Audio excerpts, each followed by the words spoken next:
Hello everyone, welcome to Logical Education. I am रक्षा रघुवंशी और recently visa और master card ये services बंद कर दी है रशिया में। अब ये वीज़ा और मास्टर कार्ड हैं क्या, किस तरह से वर्क करते हैं और क्या इम्पैक्ट पड़ेगा इनकी सर्विसेज बंद होने का रशिया में, तो ये सब चीज़ें हम इस लेक्चर में डिस्कस करने वाले हैं। तो चलिए क्विकली स्टार्ट करते हैं। वीडियो पसंद आए तो इसको लाइक कर दीजिएगा, चैनल को सब्सक्राइब नहीं किया तो इसको सब्सक्राइब कर लेना जिससे मेरे नेक्स्ट वीडियोज़ की अपडेट्स आपको मिल जाएँ। यहाँ पर इस न्यूज़ के बारे में बात करते हैं तो अमेरिकन कार्ड नेटवर्क ऑपरेटर्स हैं वीज़ा और मास्टर कार्ड, और पेपल ने भी इसको बैन कर दिया है। तो बेसिकली इन्होंने वीज़ा, मास्टर कार्ड और अमेरिकन एक्सप्रेस बेसिकली ये क्या किया है, इन्होंने सस्पेंड कर दी है सर्विसेज रशिया में।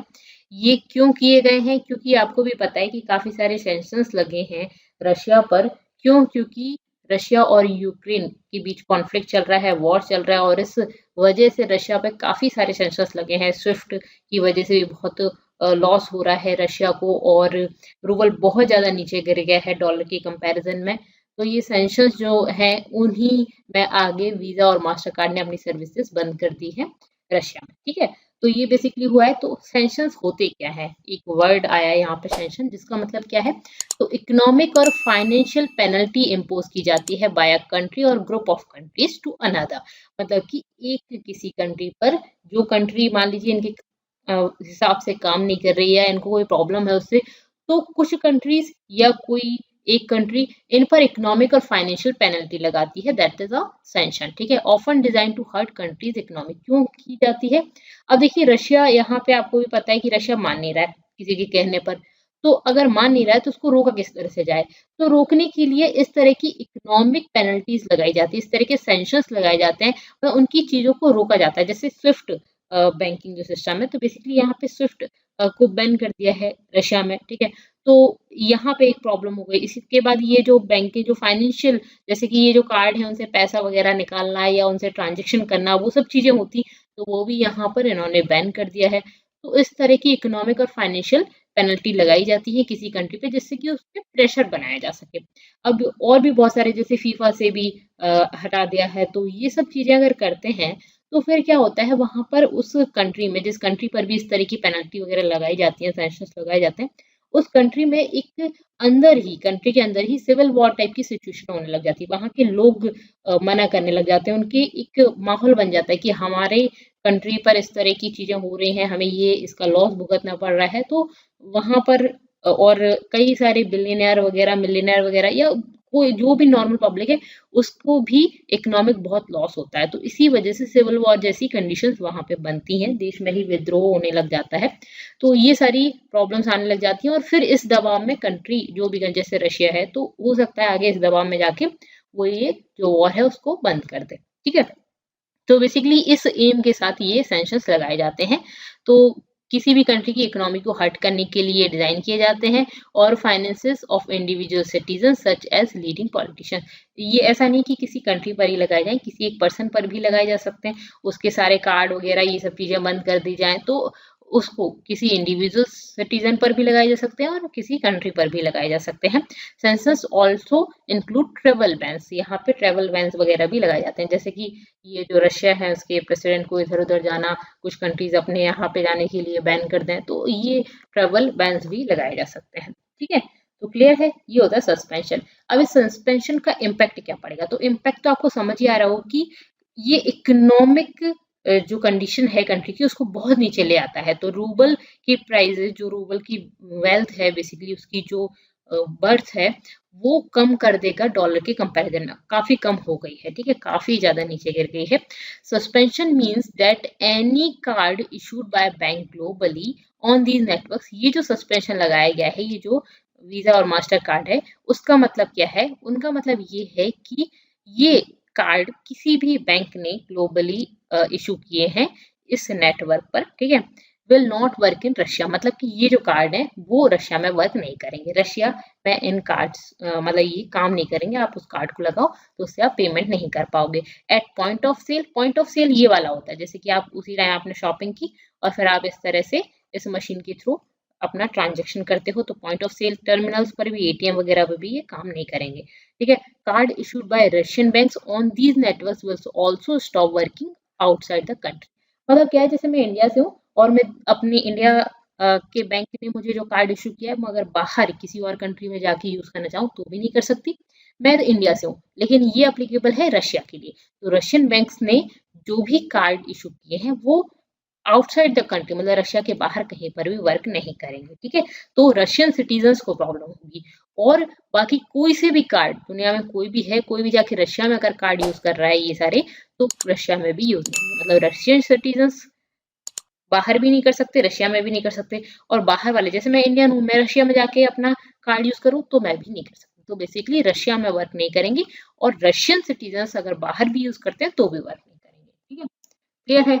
अब मास्टर कार्ड और वीजा ये हैं क्या, बेसिकली क्या काम करते हैं, तो ये जैसे हमारा एटीएम कार्ड होता है ना, उसी तरह के होते हैं। मास्टर और Visa are among the most popular payment gateway होते हैं। पेमेंट गेटवेज होते हैं, मोस्ट पॉपुलर हैं, ये आपको भी पता है इस बारे में, मास्टर कार्ड और visa. 90% all over the world अगर हम ट्रांजेक्शन की बात करें तो इसमें क्रेडिट डेबिट कार्ड वगैरह ये मास्टर और वीजा रहते हैं, ठीक है। These two companies don't extend और इशू एनी कार्ड्स, ये अपने खुद के कोई कार्ड नहीं देती। जैसे आपने देखा होगा मास्टर कार्ड वीजा कार्ड आपके पास नहीं होगा, आपका खुद का कोई बैंक का कार्ड होगा, उसके ऊपर ही वीजा लिखा होगा। जैसे कि आपका मान लीजिए एचडीएफसी का एटीएम है, उस एचडीएफसी के एटीएम कार्ड पर ही वीजा लिखा होगा। तो ये खुद का वीजा कार्ड आपको अलग से लेना पड़ता है क्या? नहीं ना, आपके खुद के बैंक का जो भी डेबिट कार्ड क्रेडिट कार्ड होगा उस पर ही वीजा या मास्टर कार्ड इस तरह से लिखा हुआ देखा होगा आपने। तो ये जो कंपनीज है मास्टर कार्ड और वीजा, ये खुद कोई कार्ड इशू नहीं करती हैं, दे डू पार्टनर विद बैंक्स। ये क्या करती है, बैंक के साथ पार्टनरशिप कर लेती है, ठीक है। तो they do partner with banks to offer products including credit debit prepaid card, ठीक है। तो बेसिकली क्रेडिट कार्ड कोई बैंक देता है आपको, उस बैंक में वीजा या मास्टर कार्ड ये उसके साथ पार्टनरशिप कर लेंगे, और फिर साथ में ही आपको ये चीज जो फैसिलिटीज हैं जैसे कि क्रेडिट कार्ड की, डेबिट कार्ड की, प्रीपेड कार्ड की, इस तरह की फैसिलिटीज आपको मिल जाएगी, ठीक है। ओके, अब ये वर्क कैसे करते हैं, किस तरह से वर्क करते हैं, दोनों की ही सिमिलर फंक्शनिंग होती है। और जैसे एटीएम कार्ड वर्क करते हैं ना, सेम उसी तरह से ये वर्क करते हैं।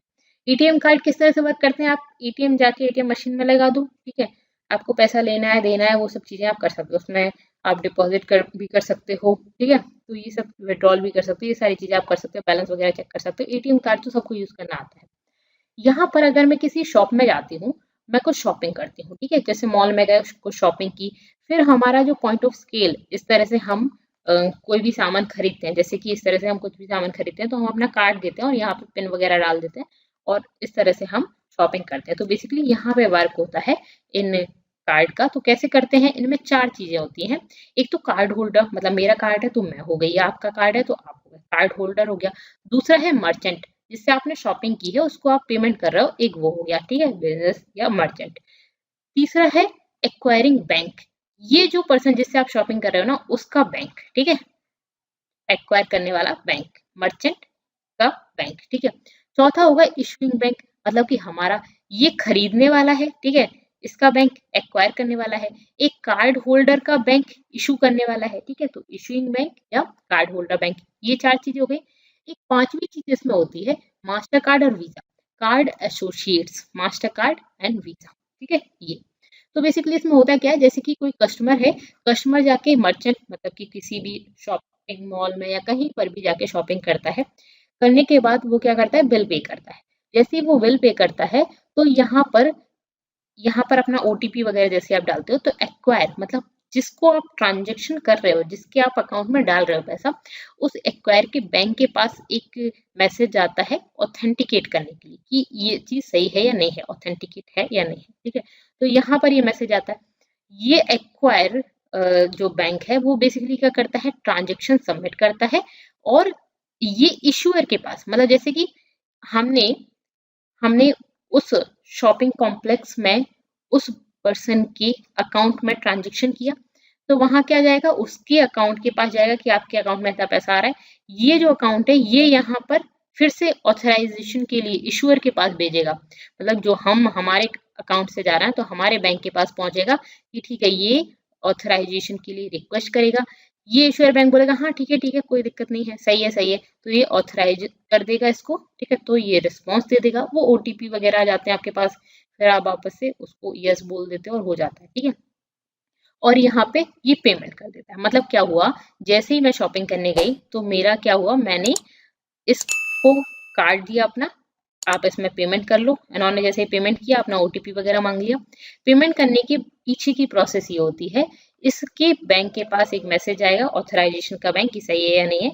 ये जो बैंक है, ये इश्यूअर के बैंक के पास जो कार्ड लगाया है, उस कार्ड के जो कार्ड होल्डर है उसका बैंक जो है, उस बैंक के पास, जैसे एचडीएफसी है तो एचडीएफसी बैंक के पास चला जाएगा, एसबीआई तो एसबीआई के पास चला जाएगा।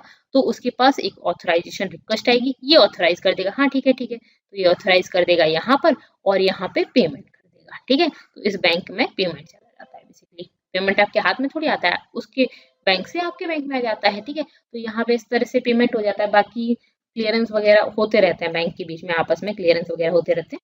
यहाँ पे ये जो कार्ड एसोसिएट है उसका क्या काम हुआ, तो मास्टर वीजा कार्ड, हम क्रेडिट कार्ड पे लेते हैं कोई चीज, या डेबिट पे भी ले सकते हैं, तो मास्टर वीजा कार्ड वगैरह, प्रीपेड वगैरह भी हम कर सकते हैं। तो बेसिकली यहाँ पे ऑथराइजेशन मांगा जाता है।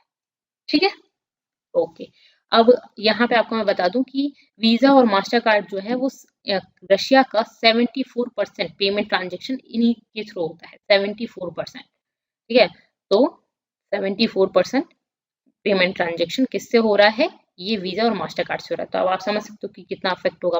दूसरा, अगर हम रफली बताएं तो $1 billion of 4% of visa annual net revenue जो आता है वो रशिया से आता है।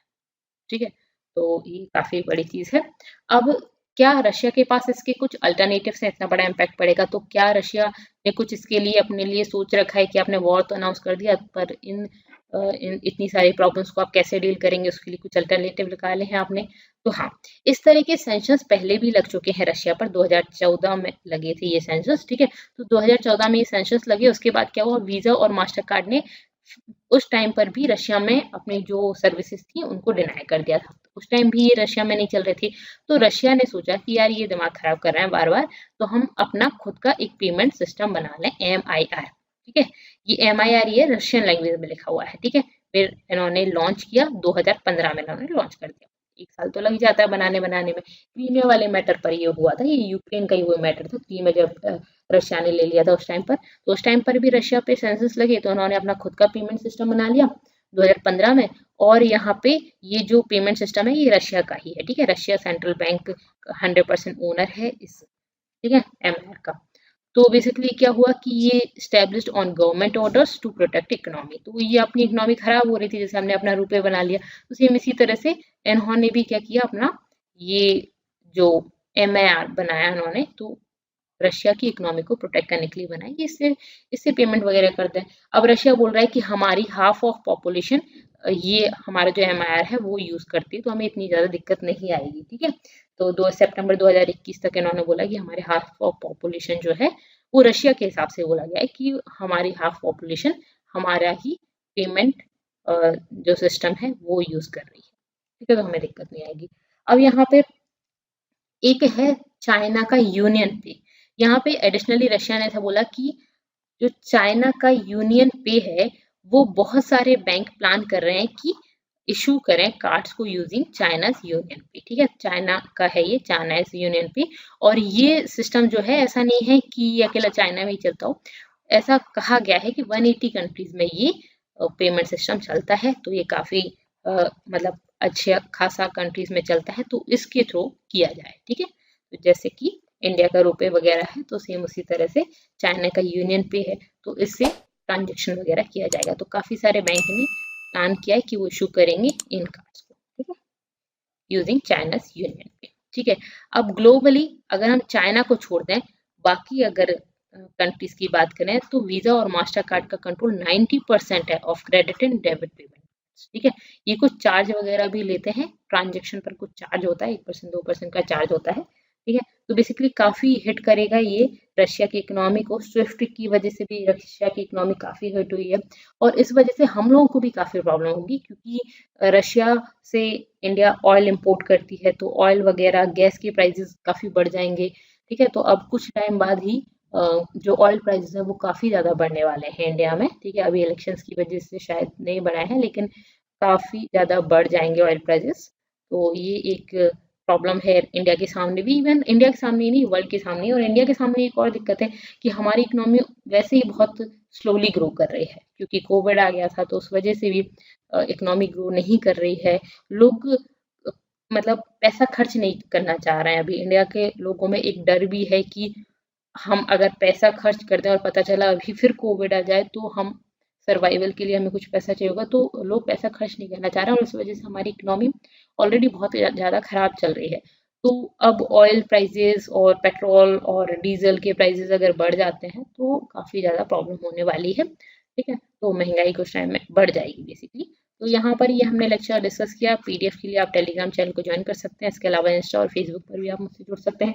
वीडियो पसंद आता है तो प्लीज़ इसको लाइक जरूर करिए, और चैनल को सब्सक्राइब नहीं किया है तो सब्सक्राइब करना तो बनता है, और अपने फ्रेंड्स के साथ शेयर भी कर सकते हैं अगर आपको पसंद आता है तो। Thank you so much, thanks for watching.